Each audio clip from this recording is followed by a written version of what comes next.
Энэ ерөнхий сайдын үгэнд нэлээд гарлаас салбартаа хуримтлуулсан туршлагыг гээд. Энэ эрүүл мэндийн сайдад халууны эмэнд явсан туршлагч бараг л байхгүй бах та. Атаархаад байгаа юм биш, би зүгээр гомдоод байна. Санхүүгийн салбарт бол та мэдлэг боловсрол сайн баг. Гэхдээ эрүүл мэнд бол тусдаа асуудал. Одоо жишээлхэд та яах дэлхийн эрүүл мэндийн байгууллага эсвэл Монгол улсад эрүүл мэндийн тусламж үйлчилгээ үзүүлж байгаа донор байгууллагуудын удирдлагатай ярихаар яах эрүүл мэндийн даатгалын тогтолцоогоо ярих юм. Ажилчдынхаа цалин ярих юм. Өвчлөл ханаад одоо юу гэдэг юм бэ? Халдвар төвчөнд архлаалжуулалт гэдэг ийм мэрэгжлийн юм ярмаар шүү дээ. Улсын хурлч гэсэн засгийн газартаа мэрэгжлийн сайдтай мэрэгжлийн юм ярмаар, салбарын юм ярмаар. Тэгж яах чи юу вэ? Одоо энэ мөнх сайхан гэдэг нэг эмч сайд гишүүн байна. Гаммаа гишүүн байна, саран чулуун гишүүн байна, чин бүрэн гишүүн байна. Ичдэг юм уу та нар? Ийм үнээр эрүүл мэндийн сайд тавих гэж сууж байхаасаа. Улсын нэг эмнэлгээр орж үзээгүй. Улсдаа баг хувийн эмнэлгээр орж үзээгүй. Улсын салбарын эрүүл мэндийн асуудлыг хариуцах гэж сууж байна. Нүүр улаагаад энэ яг тоглоом үнэнгээ хэлэхэд. Хүний урдаас ичнэ гэдэг нэрийг хэцүү гэсэн үнэхээр хэцүү юм байна. Монгол улс бол дэд сайдтай байсан. Одоо бол бүр нууц сайдтай болгочихсон. Энэ цагаан байрныхан одоо арай дураараа гитэрч байгаа юм шүү. Тэгээ одоо энэ нөгөө засгийн газарт орж ирж байгаа сайд нар дотор ч юм бол одоо гэр орооллын амьдрал мэдхгүй. Монгол улс бол хөдөө аж ахуй ороо. Эднэртэйгээ тэмцээд одоо бид нар хөдөө аж ахуй руугаа юу хийх юм бэ гэдэг руугаа тэмүүлж байгаа.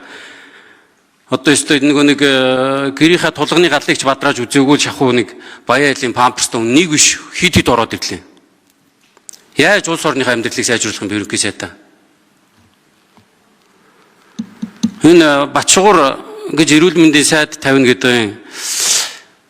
Энийг та нар одоо энэ 2024 оны сонгуульд орохдоо ийм эрүүл мэндийн сайд тавина гэсэн бол та нарыг лав Монгол Улсын иргэд сонгохгүй. Би бол баталгаатай мэдчихэв. Батшгуур энэ сайдад нэр дэвшигчээс би ганцхан асуулт асуучих. Ерөнхий сайд бол яг зүгээр танд тоглоод ч юм уу нэг юм санамсаргүй байдлаар санал тавьж үзсэн баг. Эр зөрөг гаргаад болчих واخ гэд. Та нэг эр зөрөг гаргаад би энэ салбарыг үнэхээр мэдэхгүй. Монгол улсаа шившиг болгохоос одоо би болмоор байна. Эр зөрөг гаргаад болж болох уу гэд шууд хэлж чадах. За Цогтбаатар гишүүн эхний асуудал бол хэлэлцэж байгаа асуудалтай холбоогүй асуудал ярьсан. Гэхдээ бас надтай холбоотой учраас би тодорхой бас байр суурь ирэх зүг баха. Энэ дээр энэ хүндтэй суудал би суучаад суусныхаа дараа гишүүдийг дэглэнэ, журмалнаа, сахилах хариуцлага ёс зүй ярина гэж хэлээгүй. Би нэр дэвшээд явж байхдаа танаа намын бүлгийн хурал дээр, хүн намын зөвлөлийн хурал дээр, эргэн зэрэг ногоо намын гишүүдэд гадна одоо гараад хэвлэл мэдээлэлд энийг хэрвээ би дарга болох юм бол их хурлын дарга. Энэ их хурл юм уу? Дээрээсээ сахилах хариуцлага ёс зүй байх ёстой. Өөрчлөлтийг өөрсдөөсөө эхэлнэ гэж асуудал ярьсан.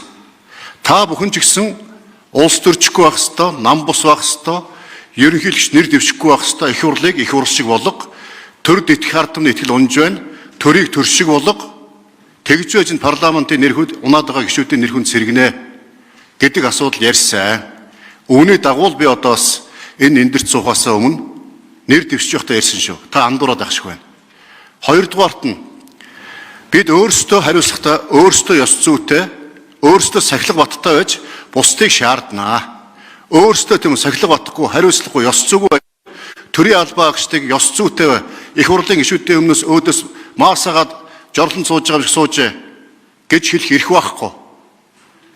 Гэхдээ мэдээж энэ төрийн эрх барих дээд байгууллага улсын их хурлын тухай хууль, улсын их хурлын чуулганы хуралдааны дэгийн тухай хууль, улсын их хурлын хяналт шалгалтын тухай хуулиудад улсын их хурлд хүндэтгэлтэй хандах ёстой. Төрийн албаа агч нар. Хүндэтгэлтэй хандж чадахгүй бол хариуцлага тооцох зохицуулт байгаа. Түүний дагуу та хизээ хаана ямар төрийн албаа агч асуудал үүсэхгүй ёс зүйгүй хандав. Энийг улсын их хурлын удирдлага болон улсын их хурлын ёс зүйн дэд хороонд хандаад гаргах юм бол тэр албаа агч нар хариуцлага тоосноо. Төр төмгөр ёс ямгуур байх ёстой шүү.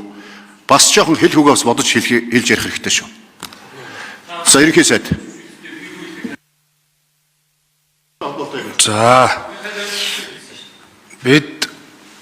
би бас үнэ хэлье. Тэгээ сайдын 32 шинж төгс хүрдсэн супер хүмүүс томилоогүй нүнэ.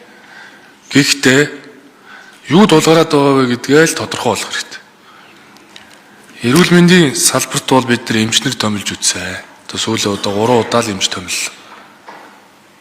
Тэгээ өнөөдөр эрүүл мэндийн даатгалын санхүүжилт гэхэд байна шүү дээ. Өнгөрсөн хугацаанд бараг 2.5 дахин нэмэгдчихэд байна шүү. ADB-гийн эмнэлгүүд барих ажил үлээгдэт байна. Эмчнэрийн цалин чи орон нутагт очихоор цалингийн тогтолцоо нь өөрчлөгдөв. Тэгээ одоо хүртэл шүүмж дагуулсаар л байдаг. Мэдээж одоо Чимбүрийн сайд бол хариуцлагатай сайн ажилласан. Гэхдээ засгийн газар болгоо өөрийн баримталж байгаа чиглэл бодлоготой. Би ерөнхий сайдаар томилогдохдоо хэлсэн. Манай засгийн газар бол салбар болгонд байгаа хүнд сурталуудыг дүрм журм саатэгүүдийг арилгах нь илүү хувийн хвшлээд имжсэн. Тийм ч учраас бид түрүү чинь амар сайхан сайд бол хувийн хэрэгцүү шинжилгээ. Чи манай засгийн газрын онцлог шүү дээ. Тэгэхээр эрүүл мэнд бол бидний нэн тулгымцсан асуудал. Гэхдээ юу тулгараад байгаа вэ? Эмчнэрийн чадвар дутагдаагүй шүү дээ. Манай эмчнэр дэлхийн хаанч очсон чадвартай. Би өөрөө бас энэ Монгол эмчнэрийн буйнаар өдий зэрэгтэй ингээд эрүүл сарвал ажлыг явьж байгаа хүн байхгүй. Монгол эмийн чанар, эрүүл мэндийн тогтолцоо, санхүүжилтийн механизм өөрөө тулгарсан. Эрүүл мэндийн салбарын цахимжилтыг би Бачуугрыг байнгын орооны дарга байхад бид хоёр наад ийм Монгол дээр бүх одоо цахимжилтыг нь хийжсэн. Би олон юм шаардахгүй. Бачуугрыг би хагалгаа хийгээгүй. Бачуугрыг би сайн менежер ба гэж. Банкнд ажилласан, санхүүж байсан, JP Morgan-д ажиллаж исэн. Тийм учраас тулгаад байгаа асуудлыг шийдэх нь өнөөдрийн асуудал байхгүй. Тэрнээс биш энэ чинь Бачууграа чи хагалгаа хийгээрэй, мэд цасл хийгээрэй гэж хэлээгүй шүү. Мэргэжлийн хүмүүс ажиллаа юм. Тэгвэл Бачуугрын мэргэжил яг өнөөдөр бол би энэ салбарт би өөрчлөлт авчралд эргэлзэхгүй. Яагаад гэвэл нэгт энэ цахимжилтын асуудал. Хоёрт бол энэ эрүүл мэндийн даатгалын тогтолцоо. Тэг өнгөрсөн хугацаанд бол одоо мэргэжлийн бус зөндөө сайдаар томилогдож ирсэн. Тэгвэл манай эрүүл мэндийн салбарынхан бол ламба сайдыг мундаг сайд байсан гэж ярьдаг. Саран гэрэл сайдыг ковидын үед сайн давсан шүү гэж ярьдаг. Ягаад гэвэл сайн менежерүүд байхгүй. Тийм учраас миний бодож харж байгаа буюу манай засгийн газрын дэвшүүлж байгаа бодлого чиглэл өөрөө тулгараад байгаа асуудлыг шийдэх зорилготой. Тэрс Бачуурын насаар нь эрүүл мэндийн сайдаар томилжсэн юм байхгүй шүү дээ. Өнөөдөр шийдэх асуудлаа шийдээ. Банк санхүү эдийн засгийн мэргэжилтэн хэрэгтэй байна. За Бачуур сайд хариулах уу? За нэмэлт хариулт. За цогтоодор гишүүний асуултанд хариулъя. Тийм ээ, би эрүүл мэндийн мэргэжилтэй биш, эмч биш ээ. Гэхдээ салбараа эрүүл мэндийн салбарыг цогцоор нь харна. Дан мэмчнүүдээр биш. Санхүүжилтийг нь харна, гадаад харилцааг нь харна, яаж олон улсын даатгалын системийг Монголд авчрахгүй гэж харна, эрүүл мэндийн даатгал өөрөө хүнд нөхцөлд байгаа. Энийг яаж илүү хүртээмжтэй болгох вэ гэж харна. Эмнэлэгт ойрчлоод ор олдохгүй ба коридор дэвсдэг биш. Харин Монгол улс бол 10,000 хүнд оногддог ороороо эхний 10-д ордог. Яаж энийг зөв менеж хийх вэ? Яаж хүртээмжтэй болох вэ гэдгийг харна. Эрүүл мэндийн салбарт зарцуулагчид нэг төгрөг болгон Монгол хүний эрүүл мэндийн төлөө зарцуулагдахын төлөө ажиллана гэж хэлье. Баярлалаа.